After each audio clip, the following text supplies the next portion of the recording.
देव्याः कवचम्। ॐ अस्य श्रीचण्डी कवचस्य ब्रह्मा ऋषिः अनुष्टुप् चामुण्डा देवता अंगन्यासोक्तमातरो बीजं दिग्बन्धदेवतास्तत्त्वं श्रीजगदम्बा प्रीत्यर्थे सप्तशती पाठाङ्गत्वेन पाठे विनियोगः। ॐ नमश्चण्डिकायै। मार्कण्डेय उवाच ॐ यद्गुह्यं परमं लोके सर्वरक्षाकरं नृणां यन्न कस्यचिदाख्यातं तन्मे ब्रूहि पितामह। ब्रह्मोवाच अस्ति गुह्यतमं विप्र सर्वभूतोपकारकं देव्यास्तु कवचं पुण्यं तच्छृणुष्व महामुने। प्रथमं शैलपुत्री च द्वितीयं ब्रह्मचारिणी तृतीयं चन्द्रघण्टेति कूष्माण्डेति चतुर्थकं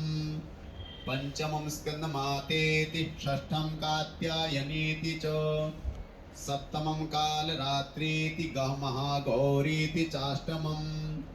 नवमं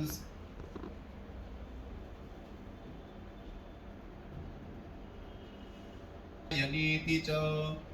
सप्तमं कालरात्रीति महागौरीति दात्री च नवदुर्गाः प्रकीर्तिताः। उक्तान्येतानि नामानि ब्रह्मणेव महात्मना अग्निना दह्यमानस्तु शत्रुमध्ये गतोरणे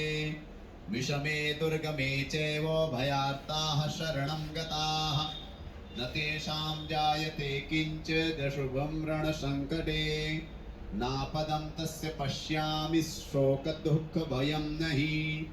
येस्तु भक्त्या स्मृता नूनं तेषां वृद्धिः प्रजायते ये त्वां स्मरन्ति देवेशि रक्षसे तान्न संशयः प्रेतसस्तातु चामुण्डा वाराही महिषासना ऐन्द्री गजसमारूढा वैष्णवी गरुणासना माहेश्वरी वृषारूढा कौमारी शिखिवाहना लक्ष्मीः पद्मासना देवी पद्महस्ता हरिप्रिया श्वेतरूपधरा देवी ईश्वरी वृषवाहना ब्राह्मी हंससमारूढा सर्वाभरणभूषिता इत्येता मातरः सर्वाः सर्वयोगसमन्विताः नानाभरणशोभाढ्या नानारत्नोपशोभिताः दृश्यन्ते रथमारूढा देव्यः क्रोधसमाकुलाः शङ्खं चक्रं गदां शक्तिं हलं च मुसलायुधं खेटकं तोमरं चैव परशुं पाशमेव च कुन्तायुधं त्रिशूलं च शार्ङ्गमायुधमुत्तमं दैत्यानां देहनाशाय भक्तानां भयाय च धारयन्त्यायुधानीत्थं देवानां च हिताय वै नमस्तेस्तु महारौद्रे महाघोर पराक्रमे महाबले महोत्साहे महाभय विनाशिनी त्राहि मां देवि दुष्प्रेक्षे शत्रूणां भयवर्धिनी प्राच्यां रक्षतु मामेन्द्री आग्नेयामग्निदेवता